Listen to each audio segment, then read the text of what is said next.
Hey everybody, this is Joel, the accidental retiree here on YouTube. Bienvenidos a nuestro canal, and bienvenidos to another episode here in Bucerias. Guys, don't run away. I've got a great episode lined up.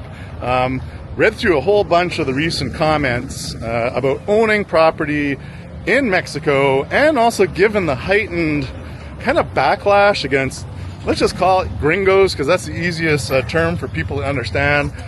Protests in Mexico City and whatnot.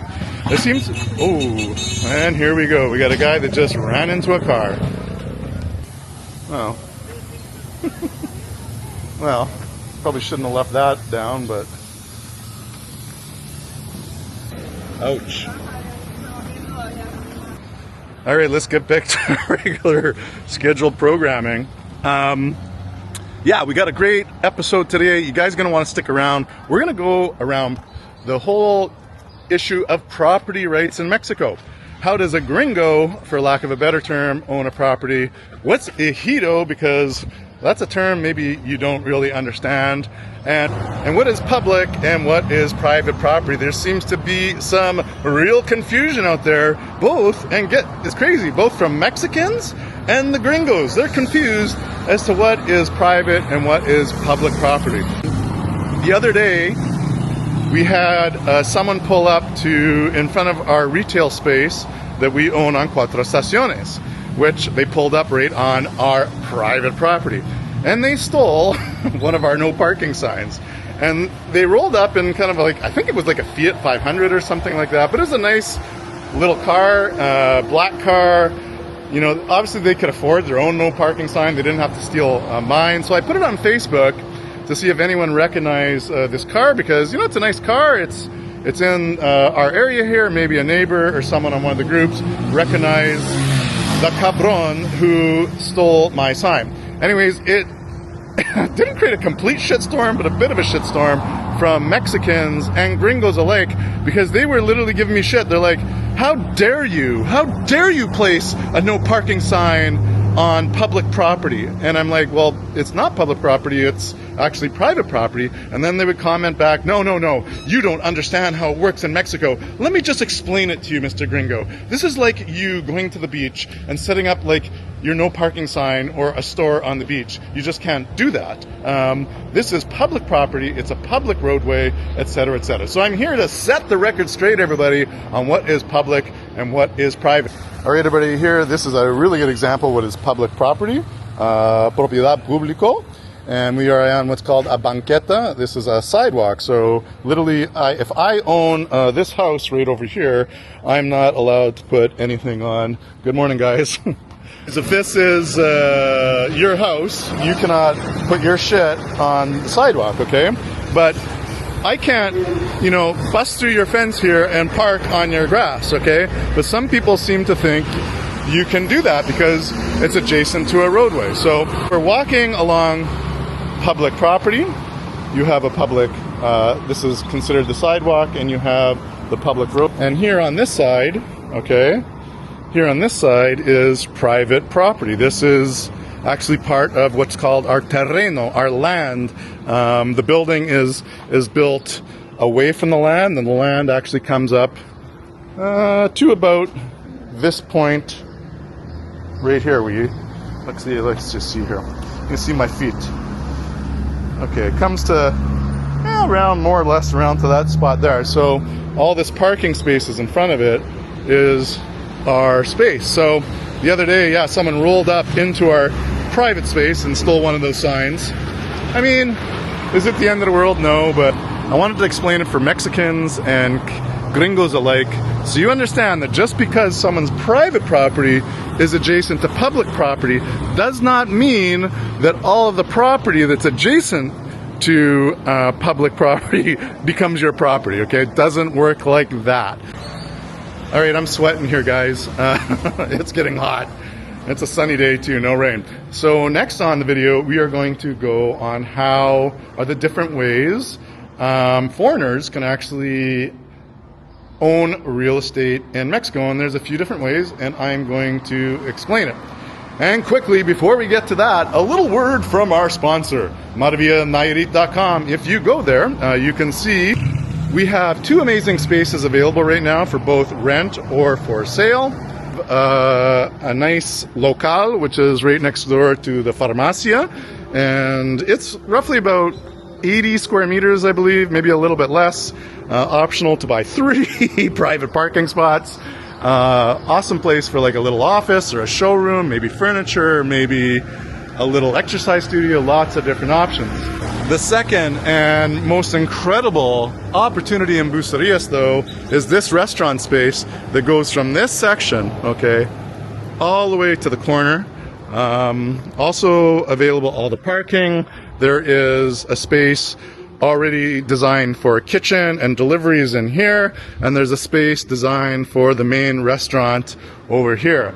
The beautiful thing about this is, again, you have all this private property that you could expand into seating or keep this as a parking. Beautiful space inside. I will do a future video on that, but if you're looking for a prime Main Street location for a restaurant, I can't think of a better place in all the Bay Area. So hit me up, info@maravillanairit.com, and say that you're interested in the locales. Muy bien, entonces. Okay. ¿Qué es la próxima cosa? Well, I got to go to the pharmacy and just pick up a couple things, and we'll head back to the office, and we'll talk about how gringos own real estate in Mexico. Well, back in the office, it was hot. Like, literally, I was like super sweating. So I had a quick shower, change, cleaned myself up for all you guys. I even shaved for the camera, and I don't know if some of you noticed, but starting to grow my hair out. We're gonna see how that works. But I definitely got to hit the barber tomorrow. Anyways, you're not here to talk about my hair nor the barber. We got to go on to number 3 is a hot topic here in Mexico. I think maybe a lot of us have seen some of the Karen videos that have been going viral of the gringos who are trying to block access to the beach, like block Mexicans and others from having access to the beach. That is a no. No se puede hacer esto. Es imposible. La playa no es tuyo, okay? It's not your beach. Now, again, just like my example of what is public and what is private, you'll have a property line, and you have the rights, the exclusive rights of ownership up to your property line. And in some cases, the federal government can grant a concession, which is a certain strip of the beach adjacent to your property line that you can use for various purposes. And in many cases, it could be like a beachfront restaurant, something like that, but you don't own that concession, and you have to have that concession agreement in place. And just because you own a property on the beach doesn't mean that you can stop people from walking by your property, walking by your gate, even hanging out in front of your gate, like your property line. That is perfectly legal for them to do so. And giving anyone a problem on that is probably going to get you in some hot water, so don't do it. All right, well, the next topic again is a hot one, and surprisingly, in recent videos that I have posted and recent videos that I've been following, there is not only a complete misunderstanding by foreigners, but a complete misunderstanding by Mexicans as well. Many people out there think that foreigners cannot own property in Mexico, full stop. So like, no, you can't as a foreigner own property in Mexico, but that is not correct. In fact, it is broken down into 2 areas. There is basically an exclusion zone, which essentially is any property within 50 kilometers of the coast, or any property within 100 kilometers of a border is in a restricted zone. Now, as a foreigner, you can still own the property, but you have to do it through what is called a fideicomiso, which is essentially a bank trust. And for some, that might sound like a little scary, but we have trusts in Canada, we use trusts in the United States, and they use trusts here in Mexico. And a fideicomiso is not just used by foreigners alone, it is a way for anyone, a private person, a group of people, or even companies to own land or property here in Mexico. But it's the only way for a foreigner to own the land, a home, a condo within that exclusion zone. So, Joel, dígame, ¿qué significa el concepto de un fideicomiso? So tell me, Joel, what is a fideicomiso? What does it really mean? Well, the simplest way to describe it is that essentially your land, your home, your condo is going to have a title, and that is called an escritura. And the fideicomiso acts as a way, or it's like an entity, it's like the trust that actually holds the title to that land. Within that bank trust or fideicomiso, there is a trustee, and that is the bank. And the bank has one purpose only, and that's to administer the trust on the behalf of who are the people that they're administering it on the behalf of? Well, that's the beneficiaries. So when you buy a property, you set up your fideicomiso and you list who are all of your beneficiaries. So in the case of a husband and wife, the husband will be a beneficiary, the wife will be a beneficiary. Usually it's 50-50. In some cases where maybe, I go in on a property with my brother and his wife, so we buy something together, the four of us, we do a fideicomiso with all four of us on the title, and we can explain who has a percentage of ownership in the property. Maybe Jillian and I buy 60% of the property and my brother and his wife buy 40. The trust breaks all of that out, so there's absolutely no confusion. Oh, but Joel, can't the bank just sell that property and just abscond with the money? No, they cannot. They have no rights whatsoever to do any type of title transfer on your property. The only ones that can basically accept a transfer of that title or authorize it are all the beneficiaries. So in a case where a fideicomiso has two beneficiaries, both beneficiaries have to agree. And the case where a fideicomiso has only one beneficiary, then only one beneficiary would sign up just like you would in Canada and the US. This has been around for a long time. It is super safe. It's super convenient. And a matter of fact, it used to take a long time to get a fideicomiso set up, like a year. It was really actually quite frustrating. But now I'm seeing these things done within a couple months. So within a couple months of actually closing your deal or doing the purchase contract, your lawyer or notary can have that fideicomiso ready to roll, and you can go in for your signing and do the actual transfer of the property, and you are safe and sound. And as I said, other people do use it in Mexico as a strategy for creditor protection or liability protection. So if you have a business, or if you're working on a joint venture with someone, you're buying, 100 acres of land, and you're planning on subdividing it, and there's numerous partners, you may set up a fideicomiso with all the various partners in that fideicomiso that lays out exactly what their percentage ownership is and how the distribution of cash works. So it's actually a really robust form for owning and managing property in Mexico, and is not just limited to foreigners. Many other people and businesses use it. So it is very, very common. It is very, very safe. It is very, very sound. And you get your fideicomiso in your title, you have zero to worry about. All right, so that's the fideicomiso. The other way for foreigners to own property in Mexico, anywhere in the country, but specifically, let's say within those restricted zones, is by opening a Mexican company, such as a SAPI, CV. Anyways, think of it as a corporation. So if you're in Canada, you would have an incorporated or unlimited company. That would be basically what this would be.